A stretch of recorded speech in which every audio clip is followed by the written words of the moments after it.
What did the film show you, and what do you like and not like, and why not? I think there's several things. Obviously, I think the biggest glaring thing was, Coach talks about it all the time, but just the lack of complementary football. I go to the two tremendous fourth down goal line red zone stops by the defense, and then we come back in one play and don't do our part of it. So that was very, very disappointing from that perspective. Some other things though, I thought, and we did some things, I thought the quarterback actually played pretty well after I continued to evaluate and watch it, so that was really, really good. And guys kept competing on the outside and made some plays. It was great to see, if you look at DJ Barker and Keon Coleman and some of those guys step up and do what they did, that was very, very good to see, and I think that's really good things as we build to move towards the future. How much do you think the lack of being able to run the ball affected things early when you couldn't stay in the field, and then were you surprised that you didn't have the success you had the first couple weeks? Yeah, certainly. I think another critical point in the game to me was the first drive, that 3rd and 1. We pride ourselves on running the football, and that's what we need to do, and we didn't do it. And you look at it, I don't even know what the numbers are, but it was terrible. I think what we have maybe 4 or 5 plays in the first quarter. That was we didn't respond offensively to help our guys out defensively, and that comes with a combination of running the football and throwing. But we need to start with the run. And yeah, I was disappointed in what we did there, and then the game became a little bit different, as things went on. But we didn't answer the bell initially to be able to do that, and that was disappointing. When you went back and watched the offensive line in particular, what did you see? Because at least from the cursory view, it looked like they were getting driven, particularly early. They were getting. Yeah, I think there was some draws early. Or again, if you need to be successful moving the ball, we need to get some push. But it's a little bit of everybody involved in that piece, and so I thought those guys at times did some solid things, but that's definitely an emphasis for us each and every week. That won't change as long as we can get it done. Is we got to run the football and get more movement.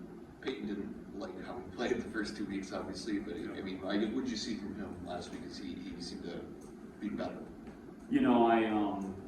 I actually thought he played his ass off. I really did. He kept competing and he gave us opportunities. Certainly, you look at a couple of his turnovers, and if you really look at it, two of them in that game, and obviously the first game, he tried to do too much. In that piece. The other two in week 2, I think were a little bit different. It was a little bit different play, and he can learn from that. But I think he's starting to do some things. You can see some things change, how he handles himself in the pocket, and his eyes and those things I think are really coming along. And so I was pleased at how things progressed and how he continued to play and fight and did some real positive things. You mentioned Daniel Barker. Here's what he's obviously made a couple spectacular catches. I know one was technically out of bounds, really ruled it so, but we've seen that, but maybe not the volume in which he was involved. And what do you want out of him? How can you utilize him moving forward? What are your hopes for him? Yeah, I think DJ has a really, really excellent skill set. With his ability, his size first of all, but then his ability to run, and he shows good ball skills. So kind of last week we moved him to a bunch of different places and did different things, and he made plays when the ball came his way. So I think it's that combination of that piece and then being able to utilize him in the run game, because he's shown really good physicality in the run game, and that's got to be important for us in our tight end room and how we approach that. And so I think he's been growing every week, and I think that's going to continue. So excited about his future. When Payton's running the ball, and we saw him last week, it seemed like he was much more apt to put a shoulder down and try and run guys over there. Right. Is there a fine line for you where you're like? I think there is a very fine line. He got hit a couple times sliding before. Yeah. Okay, settle down. Right. No, we talked about it, and I love his competitive spirit. I think the one you're referring to is, his 3rd down, and but also, and I think he was trying to get it, but also maybe in the relationship of where he was, he probably could have protected himself too a little bit. So yeah, it is a fine line. Obviously, if we're in that competitive situation where we got to go get it, he's going to go do it. And he's that mentality all the time. But yes, I do think he can help himself there a little bit, maybe take a little bit of some of the shots that he's taken off of himself. Of course he did. Last time he slid, he took one late. No, unfortunately, it hasn't worked out for him very well, whichever method he's went with. It hasn't been very good for him. I'm wondering with kind of the method behind going to Elijah Collins in the 4th quarter, and what's his role moving forward? I give a lot of credit to Elijah. He really does a great job in our running back room as one of our leaders, and his work ethic has been tremendous. And I think as time has gone on, that continued to rise up, and we just felt comfortable with where we were at and what our situation was. There were a few opportunities late, and he did a nice job of it. So he knows things very well, and he does a good job. So I can definitely see him being involved a little bit to a certain extent. Obviously, it's game by game. But definitely be involved as we move forward. Payton seems to do well running a 2-minute offense. Is that something sustainable over the long term? I mean, whether you guys could go to that, and then are you comfortable being a pass-first offense if you have to be? Yeah, I mean, we certainly are. I think Payton does a good job in those 2-minute settings. I think he has a very good understanding of things. But we're going to start with the physicality piece in Roman football. I mean, that's where we need to start. That needs to be our focal point. Obviously, each game, as you can see, games change even throughout the game sometimes, and even though that might be your focal point, it might change or it might go the other way too. So, but no, we'll start is running the football, and that's what we need to do. And so we'll complement both. In this day and age, as I've always said, you need to do both very, very well if you're going to be good and really beat some quality teams. So that's what we're going to have to do moving forward. Yeah, go back to that Akron game. Sorry not to take you back too far, but to get Noah Kim in there, get him a couple series, and get him his first real game experience. What did you see from him there, and how valuable was that for a guy like him? Yeah, I think it was very valuable for Noah. Noah is really. When I look at Noah, I see a very poised QB, and he carries that right into the game on Saturday. He knows things very, very well. He's just continued to grow. So to see him go in there and execute at that level is really, really good. I feel good about him and where we're at in that room, and he does some good things. So I was very pleased. What was some of the blame, obviously, after the loss on Monday, yesterday, I guess, and how important is it to accept accountability as from a coaching staff, and how important is that, you think, to relay to the players? I think it's very, very important. We talk about transparency all the time, and particularly in the quarterback room. I talk about calls I made, and we talk about their performance. So yeah, I think that's the type of program we want to be in, and we're all trying to hold each other accountable. And so that's where it has to start. And so yeah, we're just as much accountable as anybody else. When you're missing a guy like Jaden Reed, how much does it affect your game planning going in, if at all? And is this something you feel like you're going to be dealing with for a while using other guys? Yeah, it certainly, I think, because obviously he's a pretty dynamic individual, and so it certainly affects it to a certain extent. But also I think we also have schemes and you have plays, and that it comes down to the cycle of the play and running each play effectively. And so we feel good about our other players. So does it change some things? Does it change some focal points? I certainly think it does. But yet at the end of the day, it's not like we're taking a bunch of things. It's not like a full-scale shift in things. So it's definitely there, and it is part of the situation. But we feel like what our scheme is, what our philosophy is offensively, we're still able to do what we need to do. What else Keon show you in that? Sort of, it seemed like at that drive when he finally got things going, he really, stepped up. Yeah, I just think he's grown so much, since he's arrived, and in the receiver, he's strong, he can run well, and one thing I see is just he's playing physical not only with his body and trying to get open, but also with his hands. We talk about that all the time. The 2-point play was a tremendous play by him, and just showing his strength as physically as overall, but then also in his hands and his ball skills. So I just see those things, and he has the ability to run, he has the ability to make plays, and so that was great to see him come on like he did. What about Montori? Obviously got him back last week, and then getting him Right. back, and that obviously helps bridge some of that. Yes, no, I think that's a huge piece for us too. Montori was coming on last year, and then kind of dealt with some things there from an injury piece, but he's getting stronger and better each and every week. So I definitely see him working in the mix a little bit more as we move forward. How do you get Bernard more involved right now? It is what it is. He's involved from a standpoint, just sometimes with, I don't know how many plays, he had a ton of plays on Saturday, but just whatever reason the ball didn't find him, and that's partly, again, what the defense does, a little bit what the call is at times, and the combination of those two. Some he was at the focal point, but based upon maybe what the defense was doing or what happened, it didn't come that way. But so he's very much involved, and so I don't see that changing. It's just sometimes in a game, the way things go, it kind of ends up that way. We talked about Payton having a nice play last weekend and sort of bounce back, but those first 2 weeks, he came in here and told us both times he was pretty upset with it. a little disappointed, I guess maybe is a better word, with how he played. What did you see those first 2 games, and maybe what was going wrong? Was it a consistent thing in each game, or something different across the board? What were those? No, I don't know that. I mean, I think, a little bit sometimes us at the quarterback spot, including me when I played it, sometimes he has such a competitive spirit. Sometimes you try to do a little too much. Like I kind of mentioned earlier, the two interceptions, the one in the first game and the one last week, really was really trying to do too much, make that kind of next big play. And so, that's why I thought he really took some steps last week in the situation when we were talking. I was always like, okay, let's just run the play. All right, we don't have to get this all back in one situation. I thought he really handled that well, and he executed that very, very well. So I think it was a combination of those things a little bit early, that kind of put him in that situation. And, but I think he's growing from it, and I saw improvement last week. Do you have any 2-point plays left? I don't know. That's a great question. It's a great question. I'm glad I had all those. We had talked about all those. Yeah, so the game is so different now. I mean, shoot, I don't know how many we had out, but yeah, it's a great question. You got anything else? Awesome. Great. Thank you, folks. Appreciate it. Thanks, Jeff. Thanks, Jim.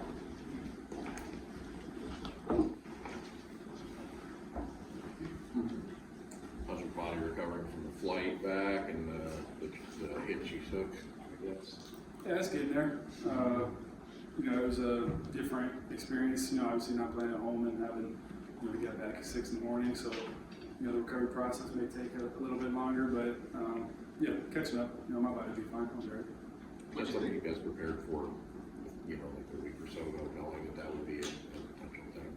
Yeah, preparing just in the fact that, that's when we know we're gonna get back, so our schedule changed a little bit, but there's nothing you can prepare your body for that. Really, I had a couple things on the plane on the way there that were a little bit different, and we took our normal stuff that we usually take for the flight back, in terms of, food and, pills that we had to take for after the game, or not have to, but, that we do take. What do you think, how we played? Me personally, I thought that we did some good things on offense, but we also left plays out there that we shouldn't have made. I had a couple throws I definitely want back that I think could have, potentially been touchdowns that are disappointing. So looking back on the film, those stand out to you. You wish you make those plays. But like I say, it's good to see a couple guys, play well. Keon obviously did some really good things. And then we're just looking to build on, the good things that we did during the game, because there was, some bright spots for us that we can, build on moving forward. Another guy that was Daniel Barker, and I'm wondering obviously the guy just comes in this year, so your relationship with him, you seem to be throwing comfortable levels with him. Yeah, absolutely. It's good to connect with him. However many times, we did. I think we got a good feel going really throughout the whole game. I thought we connected in the first half a couple times at least, and then the second half we got rolling. And so that was good to, get connected with him and get on the same page. And he's an asset that we can use, and he's a really good player. So we'll be looking to build on that moving forward. You mentioned Keon, a couple of plays in the end zone, one where you're sort of, you got people coming at you buying time, and he's running in the back of the end zone. How much of that play was scripted there? How much is that he realizes he needs to get open for you? What was happening there? Yeah, no, that wasn't scripted at all. He was actually supposed to be on the other side of the end zone. Okay. But as soon as he saw me roll out, he did exactly what we've talked about, and he scrambled with me. Scramble drill is such a important part of the game, and there's a lot of big plays that happen when the quarterback's scrambling. So, I was out of the pocket a little bit, and he saw the grass and where he was. I couldn't get him the ball, so it was his job to get open. And so he took off running. He was running fast enough that I felt like if I put it out there enough, he was going to run by the guy that was in front of him, which he did. He did a good job coming back to the ball and making the catch. So it was a good job of him. Your feel with him and comfortability and sort of chemistry, do you feel that growing? Yeah, after Saturday, I thought that we definitely took a step in the right direction. We hadn't really been connecting all that great the first 2 games, and so it was good to complete some balls to him and have him do some good things in the game. A couple of times you lower your shoulder, you get the yardage. As a quarterback, do you need to rethink that at all, or is that just the way you got to play? Yeah, probably. To be honest with you, I'm not 240 or anything, and so there's times where that's what's called for, but there's also other times where you don't really need to do that as a quarterback, and so knowing the difference of when that is and when not to is, something I know already. It's just, actually acting on it now.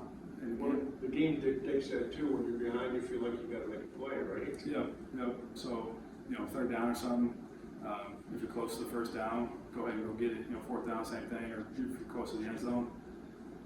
But, if you don't really need it, then just go ahead and get down.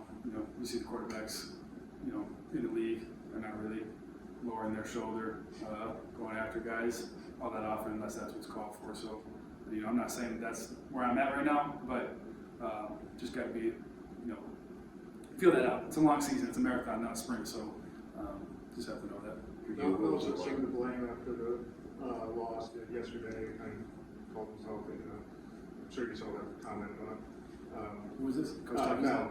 Oh, Yeah. I mean, how important is that to see as a player when the coaches take accountability? Yeah, Coach Tuck is a guy that, I love to play for, and I know all my teammates love to play for. So, like I've always said, I'm 100% behind him, and so is our team. And so,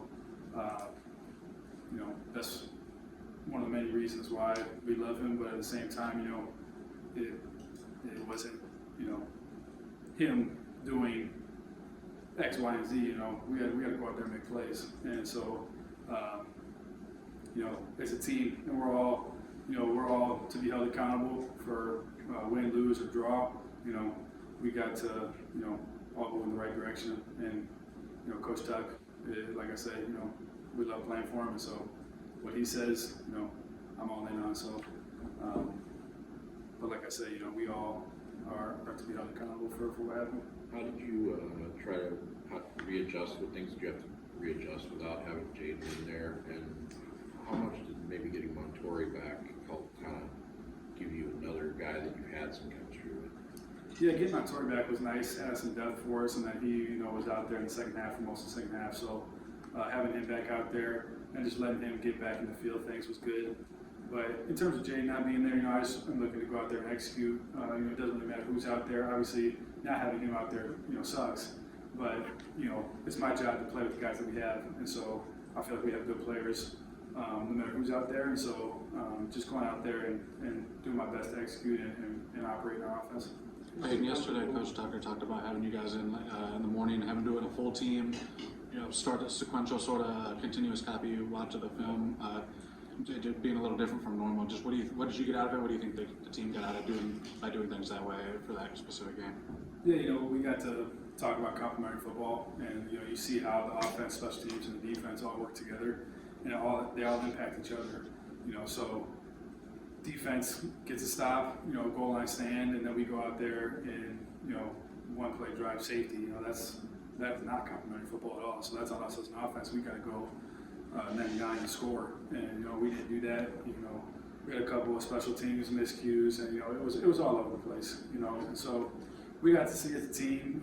Offensively, we don't really know what's going on in defense because we're on the bench, making our adjustments, or we're not in the defensive meeting rooms, and so we get to see what they're thinking and what they're being coached, and then vice versa. They're seeing what we're looking at and seeing maybe if this play didn't work or why didn't it work. And so you get to kind of see, both sides of the ball. You seem comfortable running the 2-minute offense. I mean, how much does that kind of show your knowledge of the offense, just being able to, get people in the right places? And also, I mean, do you think that's something that's sustainable, like over a long term, where you can actually do that, through the course of the game? Yeah, our offense, we like mixing tempos, and so we're not going to be a team that's going full blown 100 miles an hour the whole game. But it's a nice thing to be able to do, and so I think that we've shown that we can do that at times, which is good. And we'll be building on that, and we'll use it when we need it. And if we get in a rhythm and we want to go fast, then we'll go fast. But if coach doesn't really feel like we need to go fast, then we'll go at a slower pace. And either way, we just got to go and do the job. Each guy has to do what he needs to do in order for us to be successful on offense. So it really doesn't matter what tempo we're going at. But like you said, it is good to be able to have that in your back pocket and be able to go faster when you need to.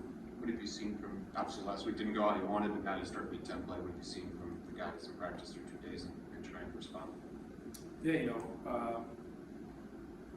it's nothing too crazy different. I think of we're focusing on details, but we're always focusing on details. Maybe guys are being even more particular, but those are things that all the things that we've harped on before. Coach Duck has talked a lot about like we're not going to wait to change things after we lose a game. That's not a good football team. That's not a good program. So really, we haven't heard anything new. We talk about physicality. But that again, that's something that we always preach. That's Michigan State. That's one of the things that we're built on. So it really hasn't been anything too crazy new. It's just we gotta just be better and take what we do on the practice field and do it in the game. And so that's what we're focusing on. What have you seen on tape from Minnesota? I mean, obviously a veteran team. It's got a lot of guys back. But what are they doing well right now on defense? Yeah, they got a good defense, like you said, very experienced. They got a lot of guys that have played a lot of games and they've played together for a long time. So there's something about playing together that is helpful. But they got good size up front. Their linebackers have been there for a while, and so is their secondary. So they'll mix their looks. They play a decent amount of coverage, and they'll bring different blitzes too, just like every team. But they're decently multiple. They're not crazy multiple in their fronts, but blitz wise and coverage wise, they do some good stuff. Going back to what you were just saying, Payton, about tempo, other than like a late game situation where you have to be in 2 minutes and time's run out and everything, like what are the situations where you guys want to do it? Like what sort of, is there an indicator like, okay, this would be a good time, or do you have preferences like now I would like to go fast here or there? How do you guys sort of try to pick your spots?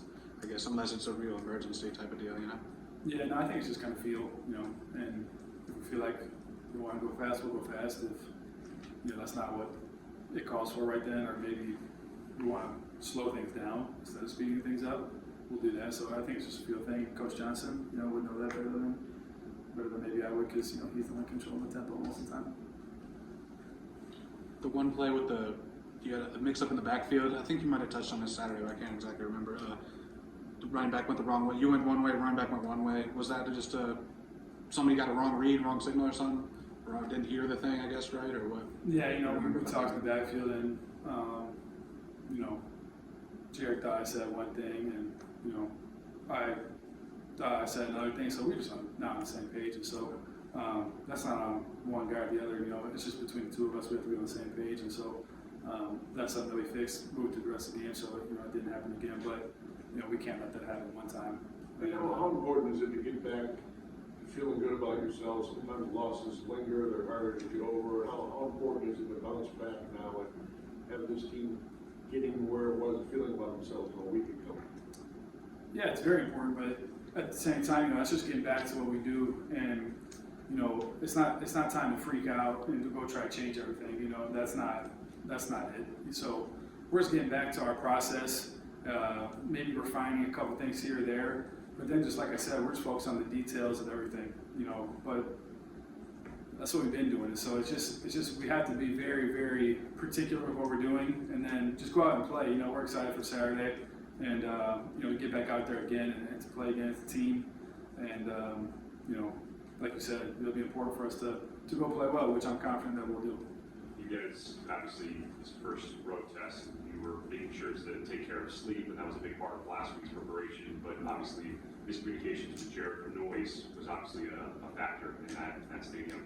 How important was it for you guys to have that experience? And now, obviously coming back, it's going to be different this week, but just give you guys a little bit more trust in the way in which you guys can communicate, knowing that going on the road is going to be a little bit of a different field.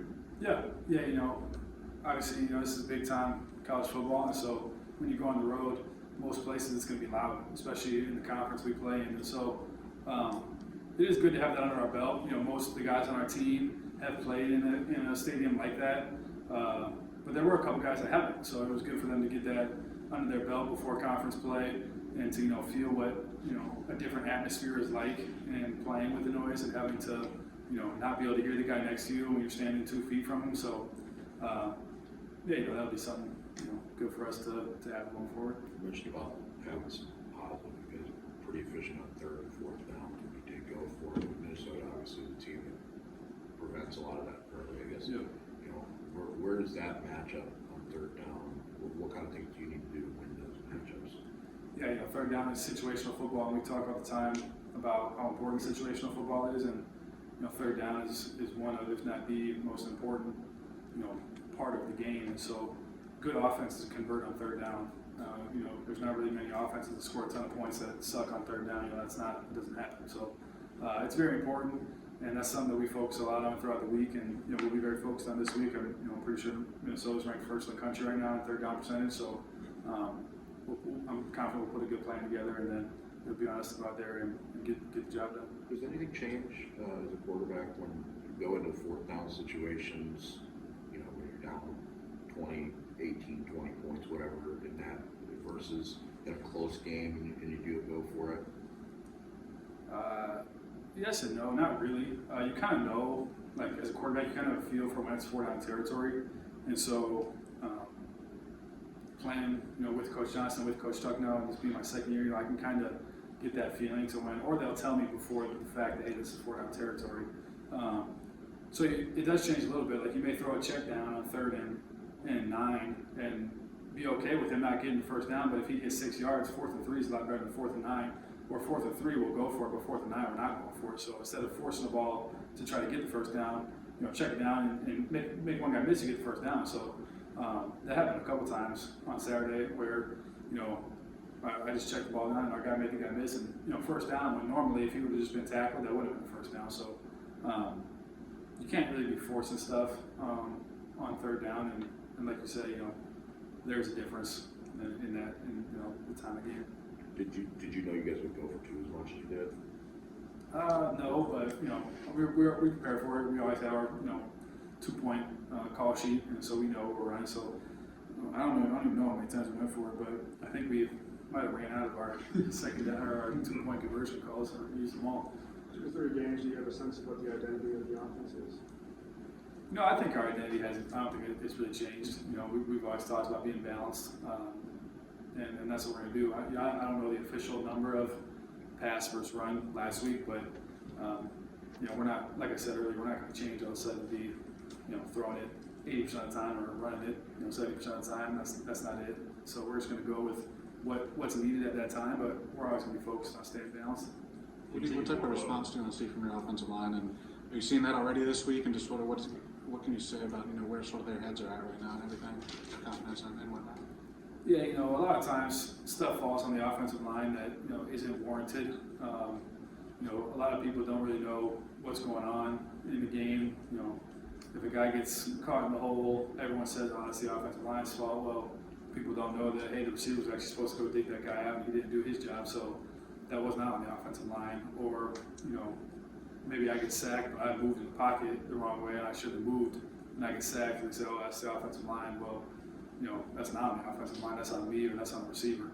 Or maybe the running back made the wrong cut. You know, so a lot of times the offensive line gets thrown under the bus, and that's a, you know, popular thing to do oftentimes in football. So, you know, I don't think those guys are hanging their heads or looking to prove people wrong or this or that. You know, we're focused on us, and they know where they need to improve, and they know other times where that was on the other guy. And so we're holding each other accountable all across the board. And so, you know, like I said, oftentimes the offensive line gets a lot of heat that, you know, they don't deserve. And so they'll be working hard as they always do, and I'm confident in them moving forward in, you know, whatever we choose to do. Was there a fair bit of that this week when you guys watched back the film plays where the offensive line, I mean, obviously you guys didn't run the ball that effectively, you were under duress at times. Were there a number of times that it wasn't done this particular week?